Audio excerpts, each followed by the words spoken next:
So to review, chapter 1, remember, is his introduction to the vision. He hears Jesus tell him to write to the 7 churches. He turns around, sees a vision of an appearance of Jesus, falls over because of its glory. He then describes it for us, thankfully. He's told to write down what has been, what is, and is yet what will be to the 7 churches. And so this whole vision is going to cover those 3 things: what has been, what is, what will be. But for the chapters 2 and 3, remember, he writes these, he dictates from Jesus these 7 letters, one to each church in present-day Turkey. It was known then as Asia Minor.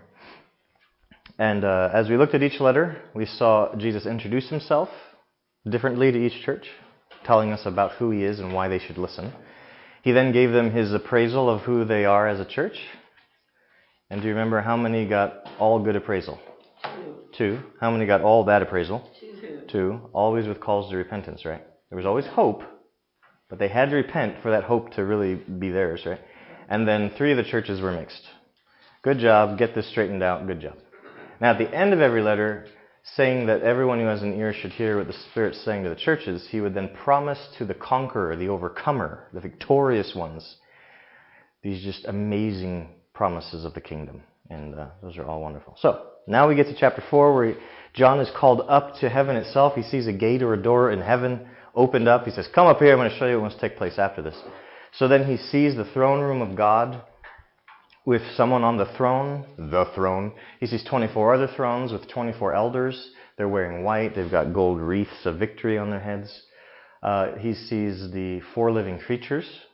They're strange, kind of an amalgam of the cherubim and seraphim of the Old Testament. But they're right around the throne. The 24 elders are further out around the throne. And then we see that the 24 elders, the 4 living creatures worship the one on the throne as holy, holy, holy is the Lord God Almighty, who was and is to come. And when they do that, the 24 respond by laying down their wreaths, and then they worship God for being the creator, because by his will we are created, and all things are created and have their being. Then in chapter 5, there's a scroll in the hand of the one on the throne. How many seals does it have? 7, right? Very official, very important. And it's in the hand of the one, or on the right side of the one on the throne. And what's the problem? There's no one to open it. Because an angel comes out and says, who is worthy to open the scroll and break its seals? And John's weeping and weeping because there's nobody. And he tells us there's nobody in heaven, on earth, under the earth, nowhere. It's so sad. And so then elder comes up to him and says, no, don't weep. Why? Why did he say don't weep? The lamb was there. The lamb was there slaughtered. Now remember, he didn't say lamb. What did he say? The Lion of the tribe of Judah, the root of David, has done what? Has triumphed. Yes. That's a key word, isn't it? We saw it all the way through chapters 2 and 3. He has conquered or triumphed, and so because of that, he says he's worthy to open the scroll, break its seals. Woohoo! John's relieved. We're all relieved. He takes the scroll. But that's after John sees his appearance. It's not a lion. What is his appearance? It's a lamb. It's a lamb, but not just a regular old lamb. No. He looks like he's been slain, but he's standing there. What else is weird about him? He has 7 horns and 7 eyes. Yeah. Ooh, okay. So we talked about that indicates all power as well as all wisdom or understanding, vision, right? Which goes along with the letters, because Jesus kept saying, I know, right?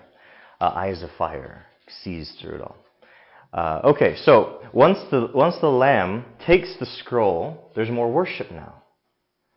So in chapter 5, who's worshiping the Lamb at first? It's the 4, and this is in verse 8 and 9, right? Go ahead. Right. The 4 living creatures. And the 24 elders. Yeah, so everyone who had worshipped in chapter 4 is now worshiping together the Lamb. And then after they're done with their expressions of worship, in verse 11, innumerable angels encircle the throne. Just imagining this circular stadium, just, innumerable angels, and who knows how many levels and layers of them. And they all worship the Lamb because he's worthy. And then the piece de resistance of the whole worship theme that is in chapters 4 and 5 is that all of creation, heaven and earth and under the earth, the sea, everything in them, to whom does their worship go? All of the cosmic worship, where does it go? To whom it sits on the throne and to the Lamb. Yes, to both of these now get worship. First, the one on the throne gets it, then the Lamb gets it, and then they share the worship of all of the cosmos. Oh my gosh, those are great. So then we went to chapter 6, and as I propose it to you at least, at the end of chapter 5, I see a completion of things.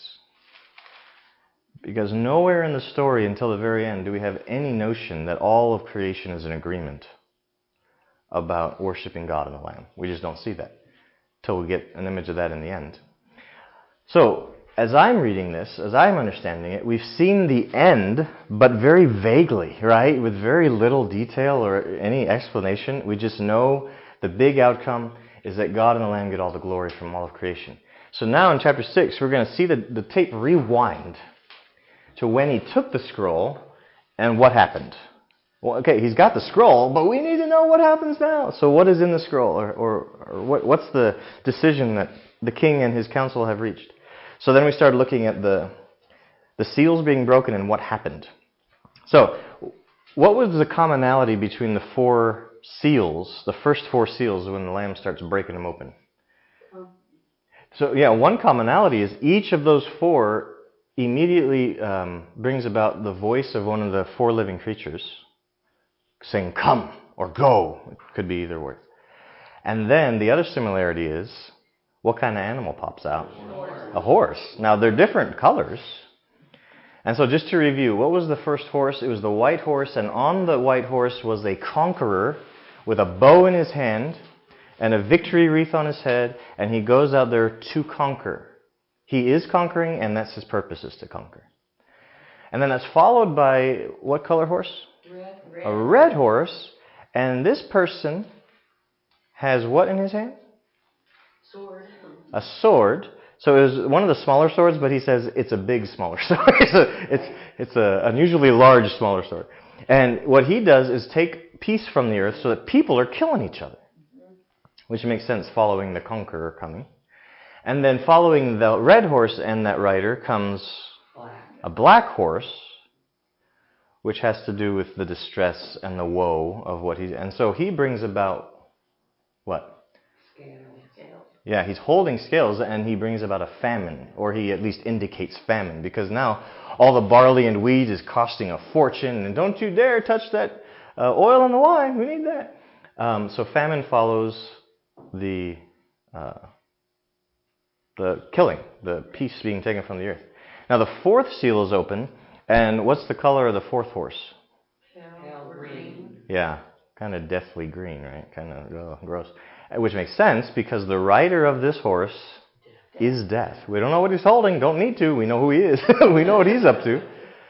Following closely behind him is Hades, his partner in crime, so to speak.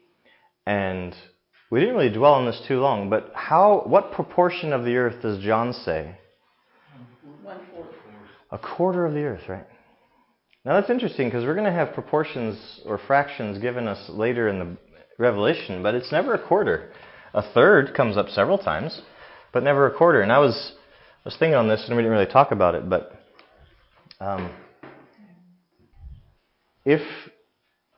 did we talk about how many people that would be in our current planet? I think so. Let's just round up to 8 billion people, just because that's really much easier to work with. So if we have, and we're probably not too long from that, I'm going to write the number just because it's a ridiculously large number. Is that right? Yep. No, that's trillion. No, that's billion. Yeah. We're not here yet as far as the official counts go, but let's say as we're approaching 8 billion people on Earth, if a quarter of them, if this is literal, if this is really what's going to happen, which I'm not so sure that's true, but let's say that what John saw is actually going to happen someday yet to come. It hasn't happened yet or anything, and a quarter of the humans on Earth were to be killed when this seal is opened. What would that look like in real numbers? 2 billion. 2 billion people? I'm going to just write the word now. 2 billion people if you're taking this all very literally for the future, what you're expecting is that around 2 billion people or more are just going to be killed. By what means? What does it say there in this fourth? Sword, famine, and plague, and by the wild beasts of the earth. So, not nuclear bomb, right? Like when we think of this many people dying, we're thinking like nukes are going off all over the place. If you're taking this very literally, we're talking about slow ways, a famine that or plague that can take out a lot of people at once. But be careful how you're reading this, because if you push it to its literal limits, when we've already learned at the beginning, symbols are going to be a part of this. Because remember the lampstands and the stars in the hand, all these are representative things. We've already been told there's symbolic things going on. Couldn't the sword be a nuclear bomb? Does it have to be a sword? Well, even there, though, it's symbolic. So even in that case, it's representing something else, right? So I agree with you. So just because you conclude it's symbolic doesn't mean you know what to do with the symbols. But at least just realize if you're trying to push this to its literal limits, it's going to read very differently than I think John meant it to, or the vision giver, Jesus, meant it to. What I've been trying to show you is that the language used by John to express his vision is seeped or is being brought over from the Old Testament. Because all these phraseologies, a lot of these images are carried over directly from the Old Testament, which is to say, the way God has dealt with humanity, He's going to continue to deal with humanity that is wicked, that is against Him. But also, the way He's dealt with His righteous ones, He's going to continue to deal with His righteous ones the same way, which is to give them harbor and shelter and hope for His salvation. So far, we didn't try to discover with too much clarity who are these horsemen and when is this all going to happen. We've been holding back judgment on that. And so we saw on the 5th seal, what's going on there? No more horses popping up. Altar souls. So yeah, we're switching scenes now.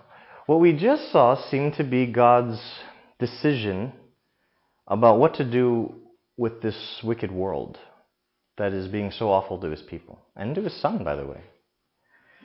And it's been bad. I mean, it's been rough, what we've seen. And so in the 5th seal, what we see, interestingly, what we see are the souls asking God, how long till you avenge us? Now, what's interesting to me about that is, doesn't it seem like maybe God has been avenging them with all these 4 seals so far? Like, it doesn't seem like God's pouring out His vengeance and wrath. And yet, in the 5th seal, they're asking, how long is it going to take? Now, if this is chronological and very literal in its approach, wouldn't you expect this one to be the 1st seal? Like, I would expect, right, all the souls under the altar saying, God, how long is it going to take? He's like, just wait a little bit longer. And then the next seals are showing, see, I'm doing it, the vengeance is being poured out. It's something to think about. Why is it the four seals at the front end of this seem like there's such terrible wrath against the earth, the wicked ones on earth, and then the righteous souls are asking about vengeance? But now that we look at the 6th seal, maybe we'll see there might be a different level of wrath that God has in store. So just to kind of lay the groundwork, those 4 seals, as we saw already from the Old Testament, we saw conquerors, which would be nations or empires fighting against each other. We saw, what was the second one? Violence, right? Peace being taken, people killing each other. And then we had famine. And then we just had large-scale death. Are any of these unique to this vision? Like, you get to this and you're like, whoa, that's never happened before. This is going to be awful. These are things that actually have marked the human story all along, right? Yes. We looked at Old Testament examples of that.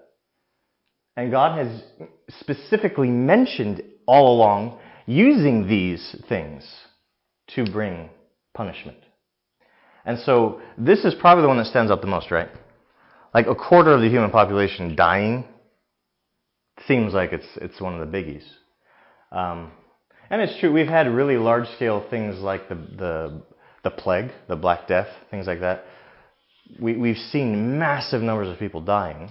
I talked about one terrible plague that went through Rome where it killed a tenth of everybody, but we're not even up to a quarter then. So that is one that sticks out as being different. Or do you think that the quarter of this population that gets destroyed will be all the unrighteous? Or both? That's a good question. I would say that based on the Bible saying like narrow is the way, that most people will be unrighteous, and especially probably at that point. Well, I was saying, is it only the unrighteous? Oh. Like, are the righteous protected from That's from what this? I'm saying, because I think that has a lot to do with the soul saying what they said. Because if it was only the unrighteous that the first four seals were about, then I can understand them saying, or if it was everybody, it would be one thing. But if it was only the unrighteous, then I would say, yeah, then the first four seals were that. And then the question you said, well, how come they're saying it now after this seal when they've been avenged? Well, have they? Is it only the unrighteous that have been avenged, or has it been everybody Very that good was point. avenged? And the souls are now saying, when are you going to finish this thing off? When are you going to do this so that the righteous end up with those souls and under the altar, and all the unrighteous are sent their merry way? That's a really good point, because there's more that God needs as judge. There's more God needs to deal with in our world than just the innocent blood slain of his people. That's one of the primary issues he wants to deal with. But isn't there just wickedness generally? Even if it's not against his people, there's just terrible wickedness in our world. Idolatry is one of the big ones he's very concerned about. Sexual immorality, the things Jesus mentioned that were in his churches. One of the reasons he's so bothered that there's churches is those are the things that belong in the wicked world that have turned away from God. So is it possible that what we're seeing here is not the scroll itself? Because remember, he's opening what? Not the scroll. What is he doing? He's breaking the seals. We're leading up to the scroll being opened. We're leading up to the big kaboom, right? So is it possible that these are kind of the precursors? This is just the way the wicked world goes. This is the condition of our world. And like we've said, these are things that are not unknown to our human story. And we're leading up to the big movement of God to answer the cry of those souls, specifically avenging the innocent blood of his righteous ones. Is that something that these aren't doing?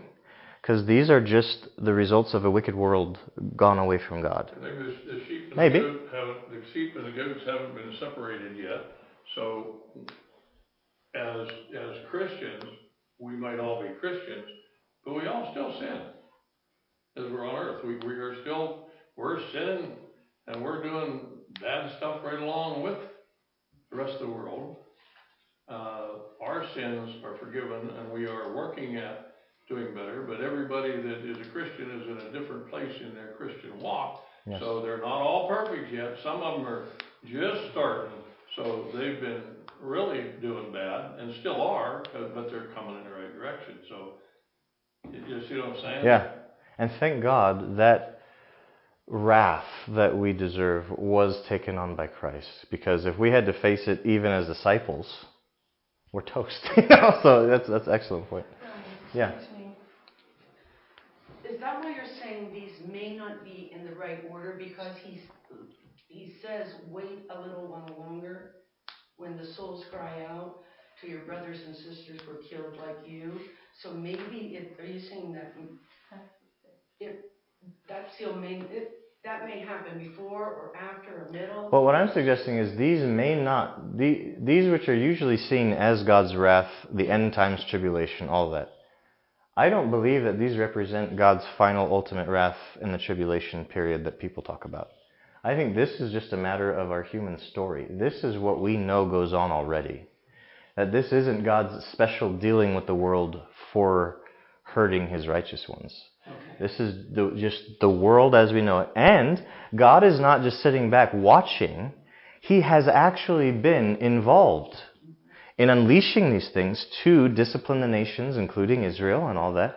And again, that's why I was taking you to the Old Testament text to show you God has already taken, if you want to call it credit, for unleashing these things on the world. And that's actually a challenge for us because we don't want to go to either of two extremes. One extreme says, because God is the sovereign king and controls all things, anything that happens, ultimately he is the cause of it. Well, that's not what he said. The other extreme is to say, anything good that happens, God did it. Anything bad, we would call bad, is Satan doing it. It's not what he said either, because like I said, he's behind a lot of things we would consider bad. There is like in all things, there is a sweet middle place where God does not desire or long to bring about destruction in his world. That is not his heart or his desire, but he is pushed to do it. Amen? Amen. For a purpose. For a purpose that is good. Right. But his hand, as a disciplinarian father, if you want to see him that way, or a king, if you want to watch him that way, whatever his authoritative role that you see him playing, his hand is pushed to discipline and punish the wayward and the stubborn and the sinful. Well, he always says, like, follow me, this won't happen, but if you don't, this will. Yep. And it does. That's right. And did. So. In fact, for studying for tonight's section, I was just looking in the book of Joel, which we're going to be looking at, where God is talking to Israel saying, I'm going to send a foreign nation against you. But he's symbolically referring to them as an army of locusts, which is interesting. Later in the book of Revelation, you see that imagery brought up again. And God refers to himself as being at the head of the army, leading them as his troops. Now wait a minute, they are a godless nation who don't love and fear him, but because he's the God of all the nations and he's using them for his purposes, he considers himself their commander. They're doing what I'm telling them to do. Even though in the minds of those people, they're not like, oh, Yahweh wants us to go attack Israel so that they can learn a lesson. They're like, we want to take Israel down so we can plunder them and be in charge. See, that's the mystery of God's movement in our world. He sees it from his end as he's moving in the world. The world looking on does not see his hand involved. So what they see, sociopolitically, is this army wants to take out that nation, and that's the bloodshed that happened because people are greedy, which that's very true. But on the cosmic scale, if you zoom out the lens, because God's giving us glimpses of what's happening behind the scenes, you find out, oh, God's doing that. Because he really needs to get something done here, because Israel's really not paying attention, and they are supposed to represent him to the nations. And if he doesn't get them to start living by his ways, the nations are going to have no hope of seeing the true God. Like, there's so much at stake. So God steps up and starts making things go on in our world that we would not want to say he did it. We would never want to say God caused people to die in a famine from starvation, that he was behind violence flaring up in the world. We would never want to think our loving and gracious God would ever be behind any of that. But if we're going to look honestly at what he himself says, yeah, sometimes he's pushed that far. It's right there in the book of David, when he gave him options. Which one of these do you have to sin? Which one of these do you want? That's right. Because the nation sinned, I'm going to have to deal with your sin. Which one do you want? That's right. I was thinking, when you're talking, I was thinking Samson. Same thing, Samson was born for a reason, but then he screwed it all up, but God was still in charge of him. Yes. And then everything that happened, he used that, and he got what he wanted in the end. So it all worked out just exactly the way he wanted it to, but not the way we would have done it. Yeah. And this is one of the things I very much admire about our God, our King. He has in mind that this would be the best way this could go, which usually involves our obedience, right? that's his ideal, his intention. That's what he wants. And so, if we were to obey, he could accomplish this one thing. But then, because He's given us this freedom to make choices of our own, we don't go the way He intends and desires and wants. We go this other way. And this is what's so admirable, I think, about Him. He's able to work even in our disobedience to bring about the same result He wanted through the obedience. And so we would call this in our own lingo to each other, now we can do this the easy way, or we can do this the hard way. We're going to get there either way.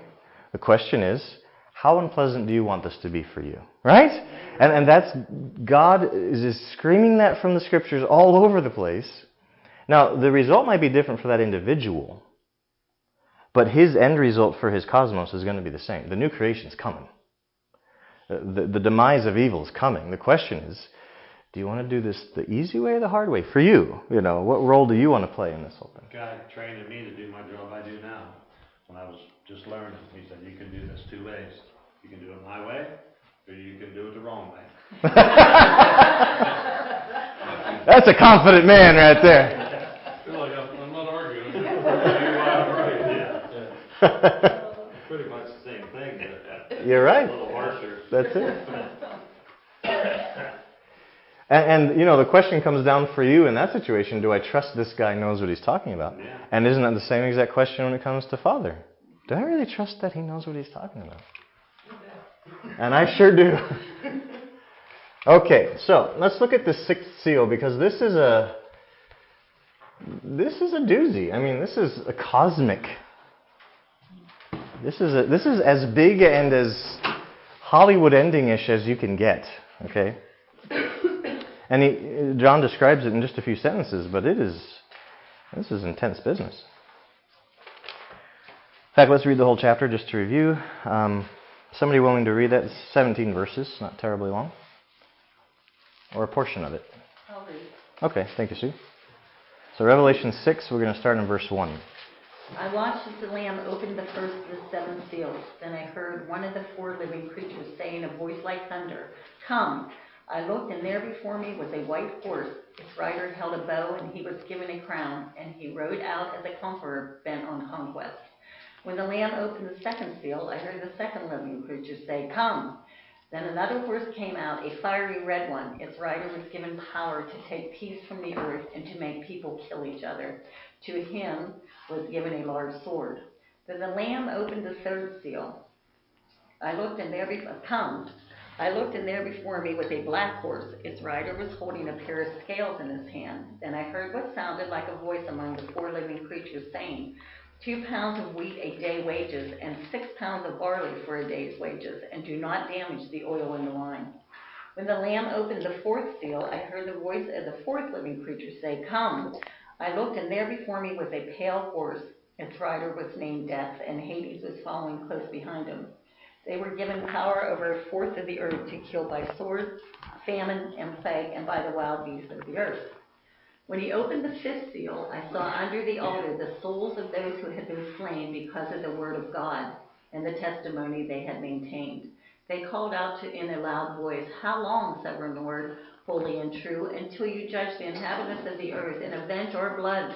Then each of them was given a white robe, and they were told to wait a little longer until the full number of their fellow servants, their brothers and sisters, were killed just as they had been.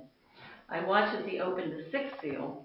There was a great earthquake. The sun turned black, the sackcloth made of goat hair, the whole moon turned blood red, and the stars in the sky fell to the earth as figs dropped from a fig tree when shaken by a strong wind. The heavens receded like a scroll being rolled up, and every mountain and island was removed from its place. Then the kings of the earth, the princes, the generals, the rich, the mighty, and everyone else, both slave and free, hid in caves and among the rocks of the mountains. They called to the mountains and the rocks, "Fall on us and hide us from the face of him who sits on the throne and from the wrath of the Lamb. For the great day of their wrath has come, and who can withstand it?" Oh, this sixth seal is no joke. Now, is this the rapture? Is this the people that are left after the rapture? Oh, wow, that's a good question. So, depends who you're asking. The fact is, the book of Revelation itself does not indicate anything about that. So, what we're doing as readers or studiers of this text. What we're doing is taking what we understand from other texts and trying to see how it all fits together here. So, if we're asking when does the rapture happen or where does that fit, it's kind of up to each reader thinking what they're thinking of rapture to try to see where it fits. I had mentioned when you get to chapter 4, people who disagree with me, and that's a lot of them, and they're very smart, but those who believe the very common, in America at least, the very common view of the rapture before God unleashes His wrath, the tribulation, so the church isn't there to deal with it, and everybody that's left is dealing with it. A lot of them see, at the beginning of chapter 4, at verse 1, the rapture being represented. That John represents disciples of Jesus, Christians. So when he sees in the vision, after this I looked, and there before me was a door standing open in heaven, the voice I had first heard speaking to me like a trumpet said, "Come up here, and I'll show you what must take place after this." And at once I was in the Spirit, and He's in heaven. Now a lot of people say, well, see, there's the rapture. The church just went up to heaven. And you're reading it going, wait, what? I saw John receiving a vision, going to heaven to see the vision there. I didn't see the whole church going. Well, it represents. It represents. Well, as soon as you walk into the realm of what it represents, you're now being subjective to a large degree, right? Like you're reading that in there, and you're free to do that. But all I'm saying is, if you want real clarity on where the rapture happens, you actually have to bring that to the table yourself, because Revelation won't give it to you. It just does not deal with that question. Which to me is actually one indication that the common view of rapture may not have as much to it as many say. But anyway. What about chapter 3, verse 10? Okay. Since you have kept my command to endure patiently, I will also keep you from the hour of trial that is going to come on the whole earth, to test the inhabitants of the earth. That's not the rapture that he's talking about? So that will be appealed to for the rapture teaching that I just mentioned. One of the reasons I don't agree with that reading of that verse, and this is why I was pointing out some of the language in the Greek is different, and unfortunately, than what our English texts tell us. Mm-hmm. When it says is going to come on the whole world or the earth, that phrase in the Greek language was used for the Roman Empire, the Roman world. It was the same phrase used of the census being taken of the whole world that went on when Jesus was about to be born. Now, Caesar is not taking a census of the entire planet. That doesn't make sense. People in the Roman Empire used that language of the Roman Empire because that was the known world. That was the world that mattered to them.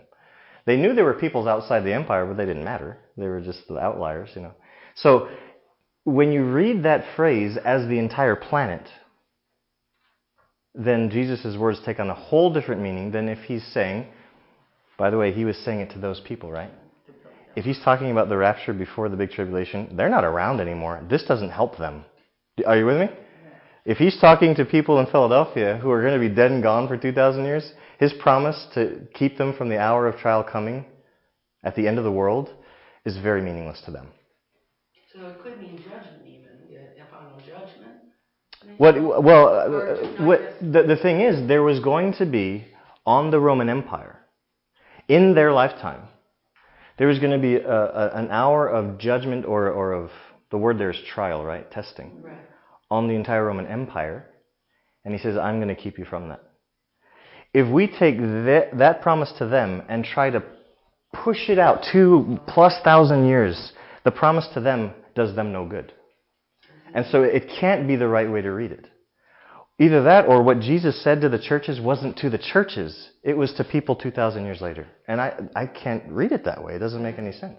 No, because that's to the Church of Philadelphia. That's right. Theirs. Yeah. But see, we're very, and I don't mean this to be super critical, but we are very self-focused as Bible readers because we're learning not to be. That's a process we're in. So when we read a statement like that, we want it to apply to us because we're reading it. I want the rapture to come so my grandchildren or great-grandchildren don't have to suffer, that's all. Well, that's understandable. That's understandable. I want them to be Christians and not have to go through this. I totally get that. What were you going to say, Bill? I think what you saying there, and I wrote this down. It's like taking things out of context. You know, the words are there, all the words are there, but what are they meaning? And it says here, we must open the door for misunderstanding when we fail to ask certain questions like, who said this? To whom did they say this? When did they say this? And what were the circumstances under which it was said? Perfect. If you don't ask every one of those things through everything in this book, you're wrong. Yeah. There are statements that stand alone, but not nearly as many as we would like. Like bumper sticker, put them on coffee mugs, a lot of those kinds of statements. One of the really good examples is, I can do all things through Christ who strengthens me. That sounds like a perfectly standalone statement, because he's pretty broad. All things. What's interesting is if you go to that text, and this is in Philippians, you go to the text, what Paul's talking about is, I know what it's like to have plenty. I know what it's like to have nothing. I know what it's like to be well fed. I know what it's like to be hungry. But I'm content. He says, I found the secret to being content in every situation that comes up. And then he says that very quote. I can do all. Now this is where our English translations, I love them. I'm so grateful for them. But they mess us up sometimes. He says, I can do all through Jesus Christ who strengthens me. Now, the older NIV, because this is a hanging adjective, right? All what, Paul? The older NIV filled in the noun for us, I can do all things through Christ who strengthens me. The updated NIV, and I'm so grateful for this, I think they got it right. I can do all what, Paul? I can do all this. All what? I can have contentment no matter how much or how little I have. I can do all this through Christ who strengthens me. Do you see how that's a very different statement than putting it on your sneakers? I can win the Super Bowl through Christ who strengthens me? Like, that is such a weird, just yank the words out of the text. So once you know what Paul was talking about, and the English translators help us out with this different word, this is what Paul is saying, not anything you set your mind to, you can accomplish with Jesus on your side. Oh, that's like Joel Osteen. very modern self-help kind of view of Jesus. That's just not right. Yeah. Another good one I think is, and people question this all the time, because the Bible does say that when you pray, God will answer your prayers. Yeah. So you pray and you say, I've been praying for this, God never answered this. Well, go back and look at who he was talking to. He was talking to the apostle when he said that. He wasn't talking to us necessarily. He was talking to the apostle. And he said, no, I will answer all your prayer. You have to look at who he's talking to when it was in the circumstances of the time. So you can't just read a verse out of there. Or you say, whosoever shall believe in me shall not perish but have everlasting life. Close the book. I'm good to go. I believe. I believe. I'm good. I'm fine. And that's what so many people do. They don't look into it because they don't want to. That's good. That's what it says. And it does. Can't argue that. That is what it says. But it says a lot more than it. Yeah. This reminds me, I don't know if you've heard of this scam. This is not really a public service announcement, but if it helps you, I'm glad. Have you heard of the scam where people will call up and ask you if this is the head of the house, or is this, and they'll know your name, is this Cecilia? And you'll say, yes, it is. And they'll be recording this so that they can then cut out your yes, plug it into a different recording. Are you giving us permission to whatever it is? They have the audio of your voice saying yes, and that's legally binding, and now they can make the case that you gave them approval to do things. Oh my. That is what we would call classic taking it out of context. And that, my friends, is what false teachers do with the scriptures. They've got a narrative they want to be true. They take God's recorded voice, his scriptures, they cut out a chunk of it, put it into their narration, and God agrees with me. And God's like, I never said that. I was saying, yes, it's me, and you're making it say you can have all my money. So just be aware. What people do on the phone, they do with the Bible too. They take snippets and put it into whatever they want it to say. Okay. So let's get to the vision of the sixth seal. because I want to make sure, again, I want to make sure we're rooted in the Old Testament imagery that this vision is, I don't want to say duplicating, but certainly is repeating and drawing on. Nothing here in this is unique either. There's nothing brand new about this vision in this sixth seal. So let's look at the elements. Let's list them and then we'll look at them one at a time. When he opened the seal, what happened? Earthquake. Okay. Now, just for the sake of clarity, it's a perfectly good translation of that, but I'm going to put a few alternatives just so that we know what we're talking about. The English translations, I didn't look into all of them that are available to me, but most of them that I know of say earthquake. Just so you know, the word in the Greek language is seismos.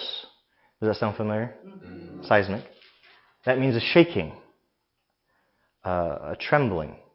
Now, could that be applied to the earth in an earthquake? Of course, the whole place is shaking, so yeah. But just so you know, the earth part is not there.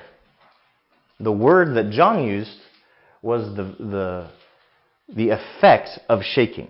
So, could it be an earthquake? Yes. Could it be something else shaking? Yes. This is vague, is my point. This is not a specific quaking to the earth. John left it open to being a quaking. So we're going to try to work through what quaking did he experience or see. What was after the earthquake? Sun. Go ahead. Black. Black sun. Sun blackened. And then? Red moon. Moon red. And then?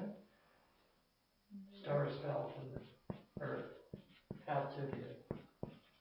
Yeah. Boy, that's one we're going to have to think about. What's after that? Sky receded as a scroll.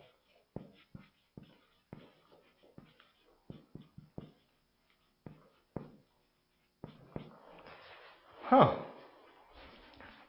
What else? Mountains and an island was moved out of place. My face disappeared. Ooh. I like your dresses. Let's use that. Now, that makes it sound like a magic trick or something. But they're gone now, right? That's the main point. Okay, before we look at these specifically and then go to the Old Testament, I just wanted to point something out that I think is going to help us see the whole point of this seal the way it's described.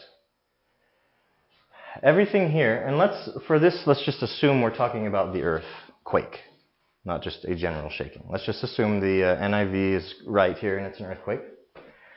If the earth itself is quaking, trembling, if the sun in the sky is blackened, the moon has turned red, the stars have all fallen down to the earth, the entire second heaven, or first and second heaven, have gone away, and the mountains and islands have been removed and are no longer here. What's the theme between all these things? These are all things that are supposed to be permanent. They're supposed to be reliable. You're supposed to be able to count on these things. Now, the sun does get darkened by clouds or eclipse or whatever, so we can go without the sun for a while. If you're in Alaska, for a long while without the sun. But to the people receiving this, every one of these things is supposed to be reliable for life. Even if you think about the earth quaking is a big deal. Why? Because it usually doesn't. You go onto the waters of the ocean if you want to have quaking and moving around. You don't go on land. The reason you want to get back on land and you kiss the ground when you get there is because it's solid. You get off of that horse and you're like, oh good, it's finally just staying still. I mean, the earth is supposed to remain still. So when it shakes, it's kind of like, what's going on? When the sun gets blackened, this primary source of light and heat for our world is gone. And the moon at night is supposed to govern the night. And if it turns red, it's not shedding the light it's supposed to give us. The stars are so reliable from the ancient times. And we don't even know how far back.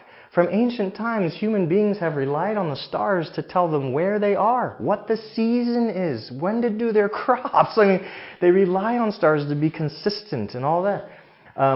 The sky is one of those things You remember when Jesus said this, and others had said this too, heaven and earth will disappear, but my words will remain forever. Do you remember that he said that?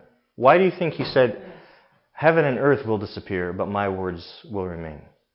Because he's using two things. Heaven and earth, the heaven, not heaven itself where God is, but the heavens above you and the earth beneath your feet. Those are things that are always here. They were here before you, before your ancestors. They'll be here way after you. Those are things that are always there. Those are going to disappear even, but not my words.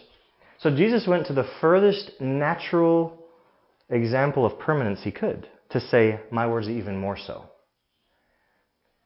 The mountains, the islands, we're going to be looking at the scriptures. The mountains were understood to be ancient, strong, constant.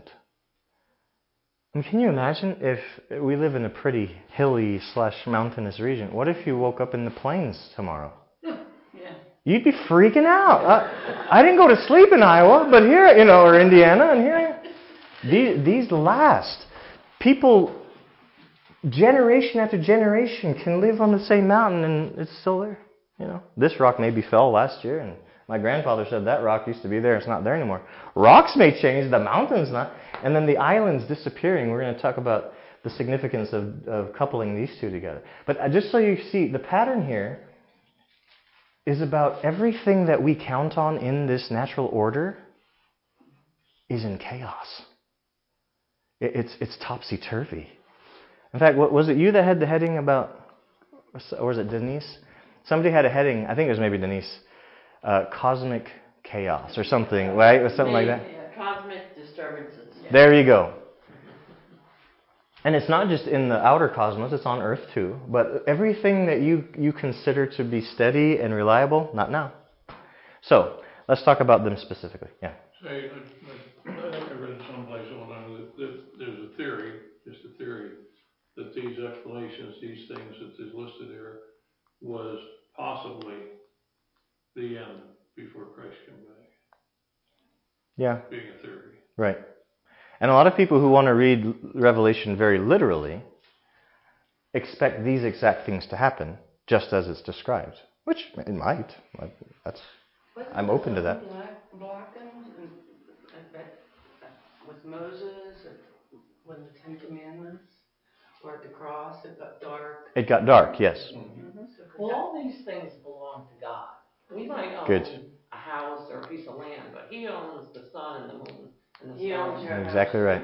Well, We yeah, but we have those a deed, but he holds the deed. I only pays the mortgage. But those things we don't claim. You're right. And it's like God is pulling them back. Yeah. And we need these. And that's one of the things I want to think through with you. Again, I'm not trying to argue with other people who disagree with me. I want us to think through carefully when people, including me as a teacher of the Bible, when people teach the Bible and you're listening to them, please, you're not just free to, you're expected to poke at that and prod it and say, well, now, does that really hold water if I think about that? So, as we're going to go through, we're going to talk about if this literally happened, could the world carry on with human life on it? Because if we're going to try to make this very literal, God can do whatever He wants. Amen? So He could suspend all laws of nature and human need and all that. So, of course, in the realm of all possibilities, this could happen and God just changes all the rules of nature. He could. But we're talking about what is He saying here? That's our focus, not what could possibly be. But what is God getting at when He shows John this sixth seal being opened? So, I'm going to throw a bunch of things at you from the Old Testament, not wanting to overwhelm you, but just to give you a taste of why these particular things being mentioned is very intentional to what we've been looking at from the Old Testament thus far. In terms of the earthquake, like I said, the word here is far more general than that. It means a commotion, a shaking. It's even used of storms. When Jesus was on the boat in the Sea of Galilee, the word for the storm in one of those tellings was this word seismos. And you're like, oh, there was an earthquake when He was on the boat. Well, maybe, but Not necessarily. All it meant was everything is shaking. Everything's trembling with the waves buffeting. So just to be clear on that, John didn't necessarily see the whole earth quaking. There was a quaking of something. What I would like to suggest is this is actually a really good word for everything else. I think the entire natural order is shuddering. And that's what you're seeing in all this. Everything is no longer stable. I think that's kind of the catchword for everything we're See, that looking at. earthquake is really important, I think, because when Christ died, the earth shook, Yes, the curtain ripped, everything changed. But the earth shook. Right? you're right. It depicts Yes. something really, really important. And when you add to the earthquake the darkening of the sky, isn't that what led the centurion and those with him to see Jesus and what he said when he died, in thy hands I commit my spirit? The timing of it all, and the fact that it was all happening at the same time, led him to say, and depends on how they translate it, either this is the Son of God or this is the Son of a God, because who knows if he was a pagan or what. But he thought him a divine being because this doesn't, I'm guessing, and I think historically this is very likely, he probably saw his fair share of crucifixions. You know, this is his job. This is what he does. How many people do you suppose he crucified and all this went down? To him, this is like... and all the people with him, it says in one of the Gospels. Everybody who's working this job day in and day out, they have never seen this happen to a crucified when somebody's crucified. And they heard the rumors probably about who this guy says he was and all that, and they're like, oh. I'm convinced, because this does not happen for anybody else. When was it that the dead come out of the grave? Same time. Yep. Matthew's the only one to mention that. I'm like, man, you'd think everybody would be talking about that. All these dead people coming. That's one of the most mysterious passages to me, because why is he the only one mentioning it? Anyway, I just wanted to share, let's see. Actually, earthquakes are going to be happening all throughout the Revelation. We see it in Revelation 8. We see it in Revelation 11. We see it in Revelation 16. Lots of earthquakes are going on. But again, if we're wanting to see its symbolic meaning, let's go to Haggai 2:6.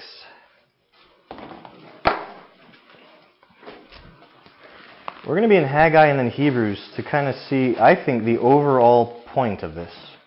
Haggai is one of the prophets of the Old Testament, so he's towards the end of the Old Testament.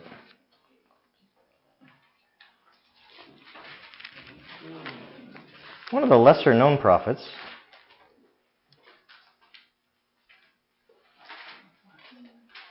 He's in between Zephaniah and Zechariah, which is very close to Malachi, the very last book of the Old Testament. So go three books from the back of the Old Testament. Yeah, look at Haggai chapter 2. And the verse we're going to focus in on is 6. Now there's a real historical context here. The rebuilding of the temple is the focus. Because the people have been in exile for 70 years. The king of Persia has sent them home. Not all of them, but he sent a contingent of them home with money to help them build this thing. And this is what's the background here. So verse 6, this is what Yahweh of hosts says, in a little while I will once more shake the heavens and the earth. Does that look like a good summary of what? Right? The sea and the dry land. I will shake all nations, and what is desired by all nations will come, and I will fill this house with glory, says Yahweh of hosts, or the Lord Almighty. Now he's talking to the people then, rebuilding the temple, and he was promising something really major is coming. Something that's going to change it all is about to happen. So now look at how the Hebrews writer in our New Testament, now go to the New Testament towards the end of your New Testament in Hebrews, and go to chapter 12 of Hebrews with me. Because I always want to know what the New Testament does with an Old Testament passage. Because I'm trusting that the Spirit-filled writers of our Bible knew best what to do with Old Testament passages. Hebrews what? 12.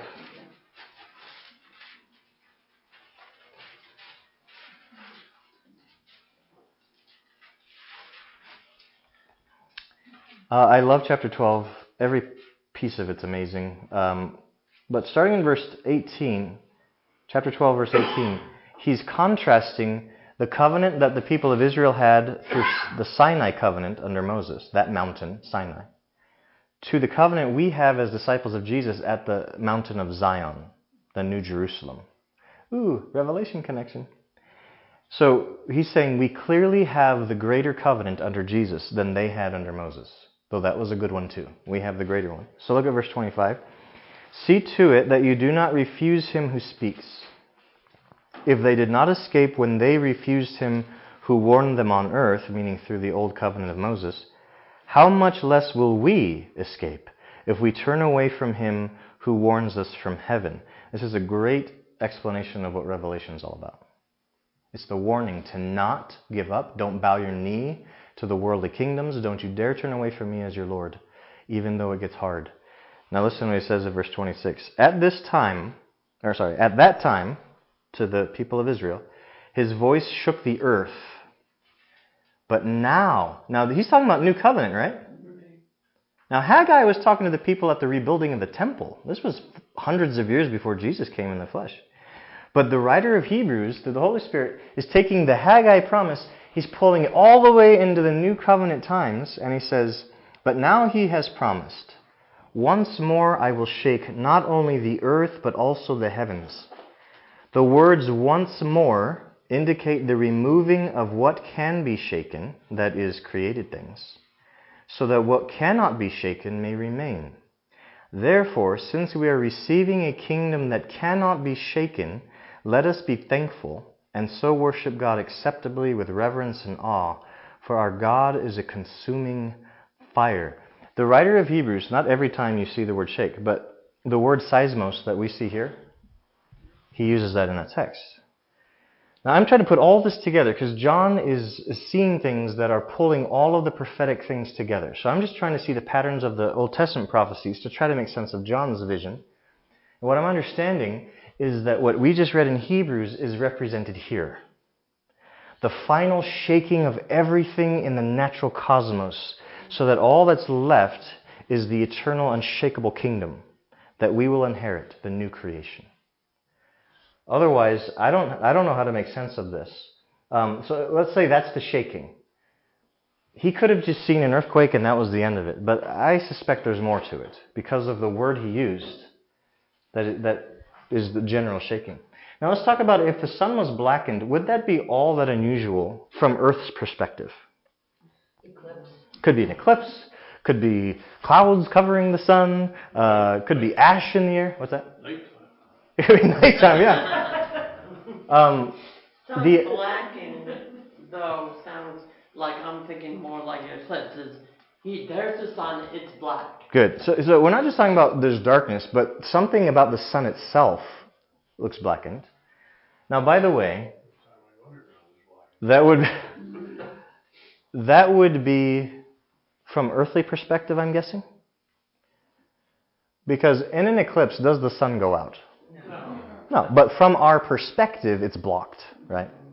Part of the earth is blocked. Yeah, exactly. Not even the whole planet, right?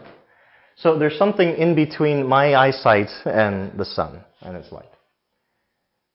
We don't know what John saw, to be honest with you. Because as far as we know, he's still in heaven watching all this play out, right?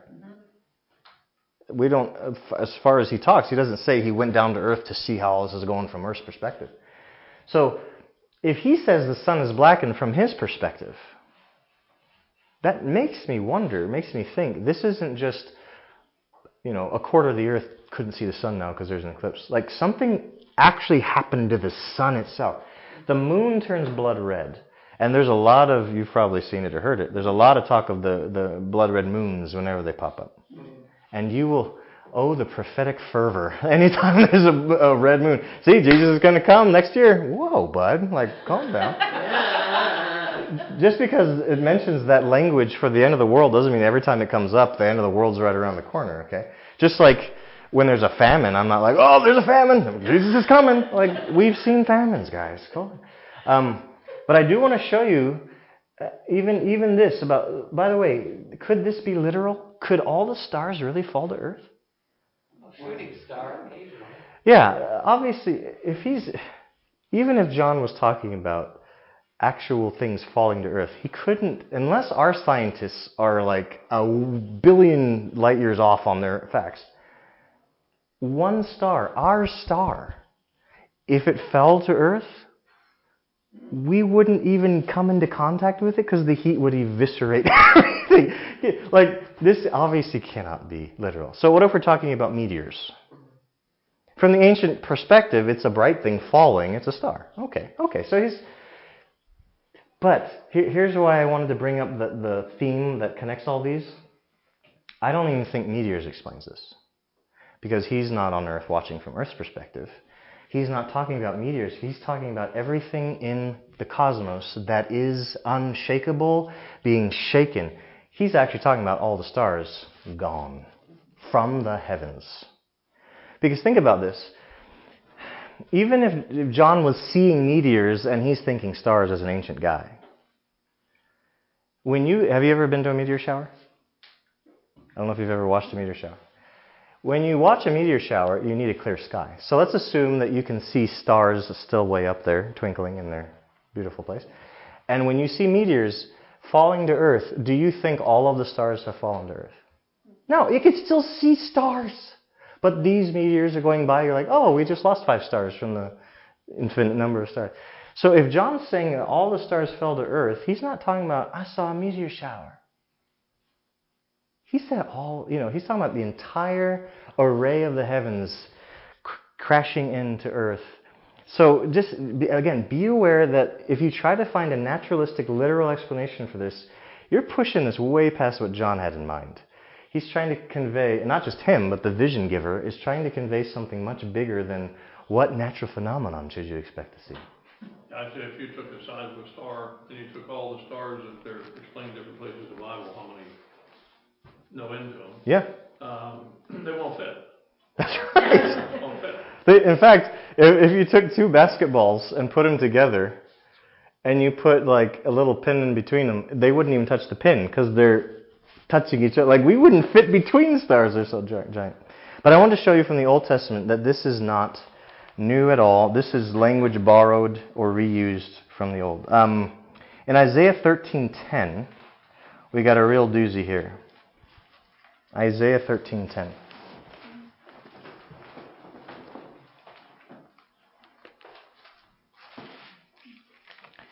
And I'm not trying to belabor this point. I'm really just wanting to make sure we aren't getting lost. We aren't losing the forest for the trees. But I don't want to just make that claim and move on. I want to show you that there's a real basis for the viewpoint I'm trying to share with you. Isaiah 13, and then verse 10 is our focus. But I want to make sure we see the context. So at the beginning of chapter 13, who is the prophecy about? Babylon. So in talking about judging Babylon, another interesting connection to Revelation, because Babylon's the big bad guy in a part of Revelation, right? So look at verse 9. See, the day of Yahweh is coming, a cruel day, with wrath and fierce anger, to make the land desolate and destroy the sinners within it. The stars of heaven and their constellations will not show their light. The rising sun will be darkened, and the moon will not give its light. I will punish the world for its evil, the wicked for their sins. I will put an end to the arrogance of the haughty. I will humble the pride of the ruthless. I will make the people scarcer than pure gold, more rare than the gold of Ophir. Therefore I will make the heavens tremble. Guess what that picture gives us? Shaking. And the earth will shake from its place at the wrath of Yahweh of the hosts in the day of his burning anger. Do you see that what John sees is common in the prophetic picture? When God's wrath is going to be unleashed, it's going to seem like the entire cosmos is losing its mind because God's against you. And when God sets himself against you as his enemy, where can you run? What can you count on anymore? Because as Nancy said, he owns all this, and he can channel all this against you if he wants. I mean, think about the fact when Joshua needed more time to defeat God's enemies, he tells the sun to stay where it is so he has more daylight. And God's like, I'll comply. God can do that even. And then, in that same story, Joshua's doing his due diligence to do what God said to go after the army. But God is partnering with Joshua and sending hail and it says he took out more of the enemy with his hail than Joshua did with his army. Like, if God's your enemy, all of creation's your enemy because he rules all of creation. Yeah. Yeah, that's part of the lost hour of time. Yeah, there's. Isn't that fascinating? Yeah. Well, yeah, that's bizarre. And even the sciences give us these little glimpses of the biblical story. They can't find out where that hour's at. Yeah. That's so wild. That's part of it. Yeah. How well the machinery of the universe works that we could do that kind of calculations based on things. Let's see. Joel 2. This is actually the primary text that's even quoted in the New Testament about this. So just to remind you, back in Isaiah, it was about punishing Babylon of that time. He wasn't talking about the end of the world, but he's using end of the world language to talk about Babylon facing God's wrath. Now go to Joel chapter 2. We'll see a similar thing. We're going to start at verse 10.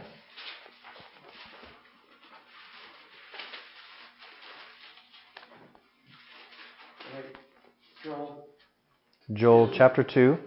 Joel 2, chapter 2. Oops, my bad. Joel 2, verse 10. So go to verse 10 of chapter 2. Oh, and 2. 2:10. 2:10. Joel 2, chapter 2. No, Joel, the book of Joel, chapter 2, verse 10. Not Joel 2. Okay. There is no Joel 2. Yeah, just go to chapter, right there. You're good. Joel 2. I'm sorry. That's all right. I'm sorry. So Joel 2:10. Now, who is he talking to? Well, he's calling on Israel to hear the judgment coming on them. Do you see at the beginning of chapter 2 what the heading says? Army of locusts. Now again, this is a symbolic picture of a human army that's going to come through, but he's picturing them as locusts because they're so destructive and the multitude of them and all that. So he's talking about judging Israel at that time through humans who are going to come through and conquer them. But listen to the language he uses to describe how catastrophic it's going to be. Verse 10, before them, meaning this army of locusts, before them the earth shakes, the heavens tremble, the sun and moon are darkened, and the stars no longer shine. Yahweh thunders at the head of his army. His army. He's not talking about angels. He's commandeered this army to serve his purposes. Yahweh thunders at the head of his army. His forces are beyond number. And mighty is the army that obeys his command. The day of Yahweh is great. It is dreadful. Now, what is the question there? Who can endure it? That is a connection to Revelation. Because at the end of chapter 6, the people hiding inside of rocks, wishing they could hide from the wrath, what is their question? The wrath of the one on the throne and the Lamb has come, and who can stand? Who can endure it? It's the pattern. My whole goal here is, can you see the pattern? The Old Testament keeps showing up in Revelation so that God can say, not just to Israel, but to His church and to the world who will listen, what I've been doing, I'm going to do again, so you have to get this right. And the whole point of it is, we can look back in history and see that He did do it then. And that's supposed to get our minds thinking, well, if He did it then, and He said the same things to them, He can pull it off later to us if we don't get this right. So I'm just trying to hopefully make the case. That's my 10-minute warning. Please forgive that. I don't want to keep checking my clock, so I just... Now, there's another passage in Joel, and let's go to verse 31 now. And Peter, the apostle, called on this prophecy that seems like it's about the end of the world. Peter uses this on the day of Pentecost to explain what's going on with all the people speaking in tongues, in languages. Which to me is a very interesting commentary on what this is all about. So let's start in chapter 2, verse 28. We're still in Joel here. Hopefully this section sounds familiar because this is what Peter quoted on the day of Pentecost. And afterward, after I restore Israel and bless her again, I will pour out my Spirit on all people. Your sons and daughters will prophesy, your old men will dream dreams, your young men will see visions. Even on my servants, both men and women, I will pour out my Spirit in those days.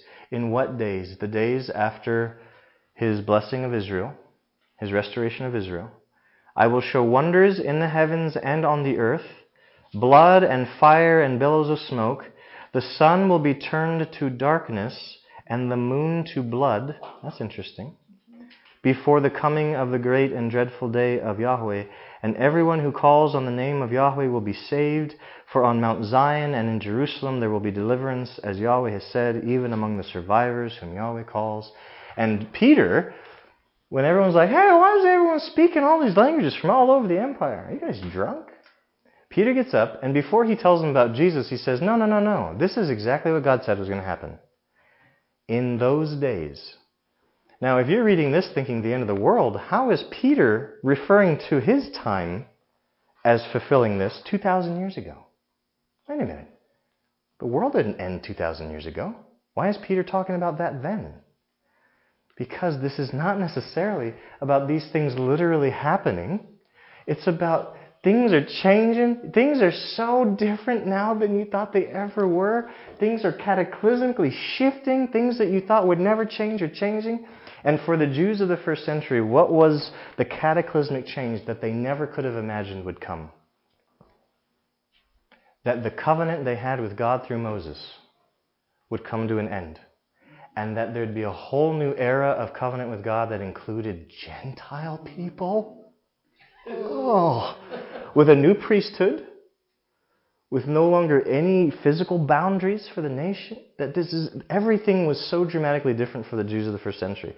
The fact that Peter calls on this text to explain it makes perfect sense. Because this all might as well have happened to them. And that's why, for a big chunk of the book of Acts and the New Testament letters, guess what the early church is wrestling through? How do we make this transition from the way that God's been dealing with His people for thousands of years? How do we transition into this new way? How do we get this right? And it wasn't smooth, it wasn't seamless, and it wasn't easy. Their world and universe was falling apart, it seemed to them. And they were trying to make sense of it. And so thank God the apostles were there, the prophets were there, helping them hear from God about what to do with all this. They had to have a council in Jerusalem to figure out, what do we do with these Gentiles? Do they have to become Jewish? Do they have to get circumcised? That's how it's always been. And some people are saying, absolutely, of course they do. And the apostles and others are like, well, of course not. That's not the new program. I mean, so do you see this language isn't just about what's going to happen in the natural world. This is God's way of saying, whoa, the changes that are coming, you won't even be able to anticipate how big the change is going to be. It could be global warming. That's probably what it is, yeah.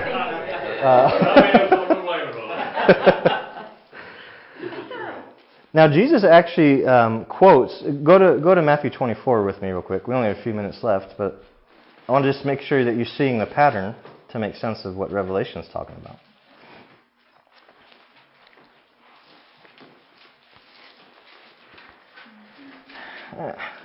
I hope this makes as much sense as I think it does, because when people read this and stop at, so this is what I should be expecting at the end of the world, number one, they may not have anything they can do with it, because if they're not living in the last generation, that doesn't help them anyways. But that's fine to be ready even if it doesn't come. But the other is, if you stop there, you cannot really see what God's saying on the bigger scale. What is His ultimate message to you? Even if this does literally happen, you've missed His ultimate point, which is, whoa, big things are coming and you're not going to even realize it until it comes. So look at verse 29. Matthew 24:29. Now here, Jesus does give us a context to think about this. Now, I don't know what you've already been taught or what you've yourself studied about Matthew 24. We're going to have to look at it as we study Revelation, because they are related in some way. But please remember, if you read Matthew 24 as all about the end of the world, you're not listening to what the situation is. Because it says at the very beginning of the chapter that the apostles, his disciples, were looking around at the temple, and they call attention, Jesus' attention, to its buildings. And in another gospel it talks about, isn't this wonderful, what we have here, what we Jews have. Because remember, King Herod had taken their inferior second temple and spent a whole lot of money, a whole lot of man hours, and many years, decades even, making it awesome. The project was finally finished, and the Jews had something to be proud of again. Their first temple Solomon built was like a wonder of the world. It was smashing. And then when it's destroyed and they come back 70 years later and rebuild, it's kind of, hey, we got a temple. And I don't know if you remember this detail, but this is so poetic. When it was done, when the temple was done, it says, and this is in Ezra, that when it's all said and done, you could hear it from far away, the sounds of Israel, but there's two sounds being intermixed. One was a bunch of people rejoicing because they can worship Yahweh in his temple again. But intermingled in that rejoicing was the sound of wailing for the people old enough to remember the first temple. They were devastated that our sin means we get this now. The comparison was so devastating to them because like, whoa, we had such a beautiful temple and now we got a temple, but oh. The older ones probably remembered the temple. They did. And that was 70 years before, so they're old, you know, they got... But anyways, the reason I'm bringing that up is when Jesus starts to tell us what he's telling us, notice what he's answering. Because he told, when they said, look how amazing our temple is, he's like, just so you know, this is going to be totally torn down, not one stone left on another. What? That was unthinkable to them. That's like saying the White House is going to be torn down and burned down. But even more so than that. This is God's temple, right? And so look at verse 3. As Jesus is sitting on the Mount of Olives, the disciples came to him privately, because they did this a lot.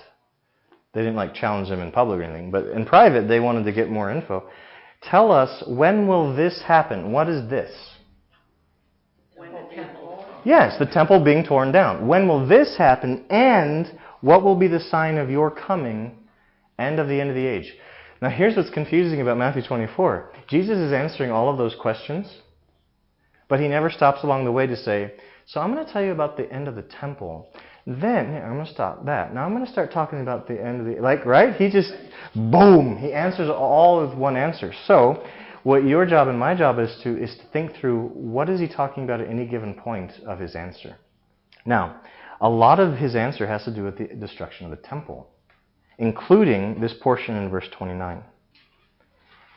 Immediately after the stress of those days, the days of this destruction of the temple, and if you read some of the historical documents with an imagination, you realize that the time where the temple was besieged by Rome and the famine was going on inside the city and the crucifixions, there's descriptions of just thousands of people crucified on the hills all around it to make everyone inside. It was like psychological torture. You're watching your neighbors and your family members who are trying to leave the city. They're all caught and they're all crucified, hanging naked for days for you to see it. Meanwhile, you're eating each other. The level of horror that these people went through. So when Jesus describes things in Matthew 24 and you're thinking, oh, it must be the end of the world where it's never been this bad, his descriptions fit very well what was going on at the destruction of the temple. But he quotes the prophet here in verse 29. Immediately after the distress of those days, the sun will be darkened, the moon will not give its light, the stars will fall from the sky, and the heavenly bodies will be shaken. Immediately after those days, that was 70 AD. The stars are still in the sky. We still have the sun and we still have the moon. Again, not literally. What is he's appealing to the same thing that the prophets of the old were.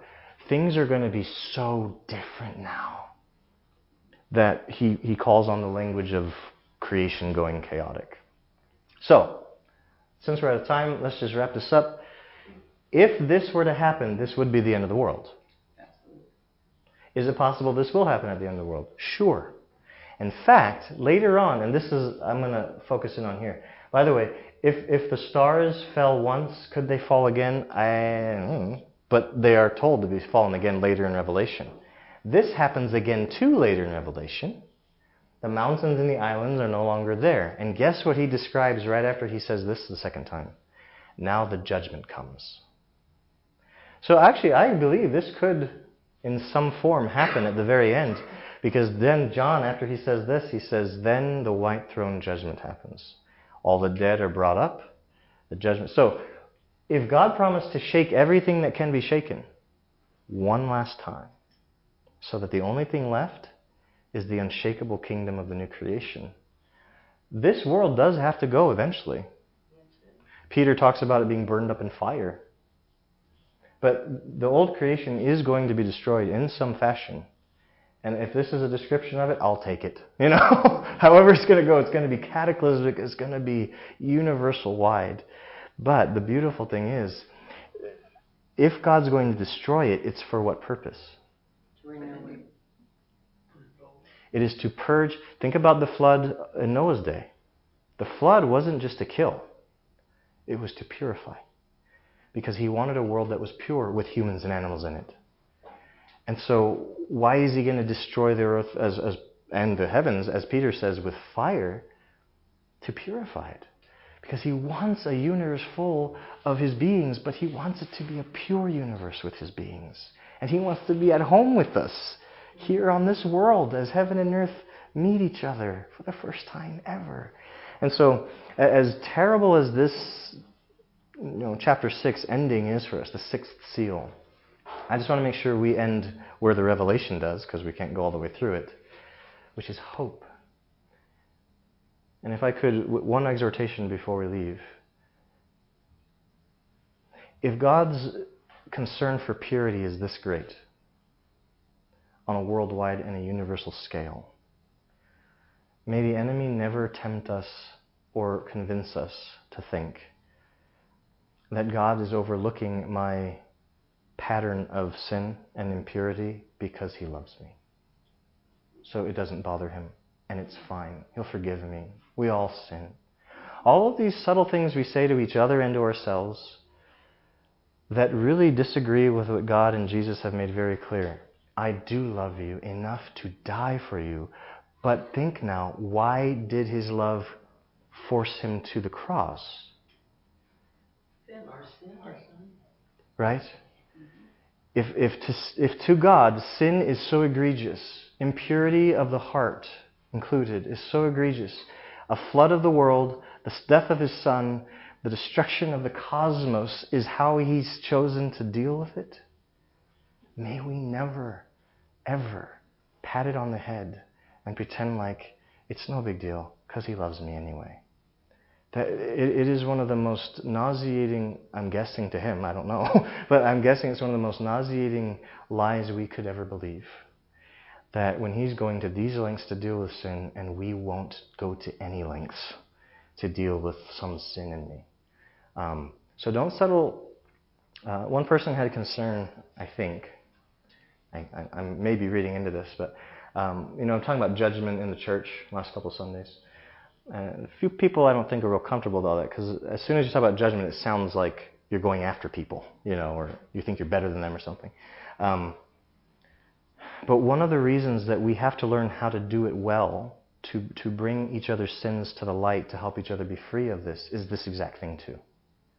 Individually, but also as churches, we need to see sin the way God does, so that if he's willing to go to these lengths to purify it, what lengths will we go to?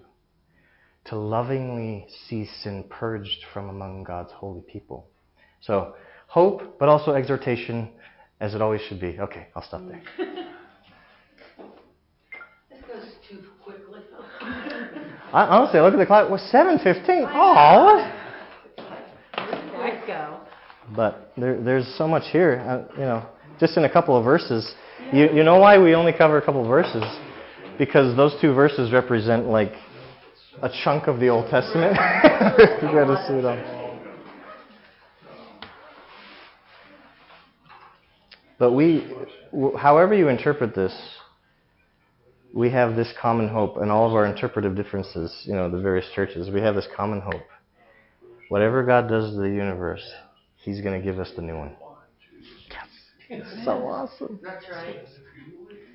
All right. I remember thinking when Peter talks about everything going to be destroyed by fire. Yeah. And I think about fire, and I think about how many times it's mentioned in the Bible about being refined by fire. They give the example of melting silver, heating silver until you scrape the dross off so that you can look in and see your image. I don't know if I'm overthinking, but I think, that final act that he's doing to bring everything in the line where he wants it is kind of get the impression so that he can look at us and see his image going to heaven. Yes. Amen. Yep. Because where did he end his first creation? His image bearers, you and I. That was his final thing he made. And then he rested. And I do think that's a part of the new creation goal as well. Absolutely.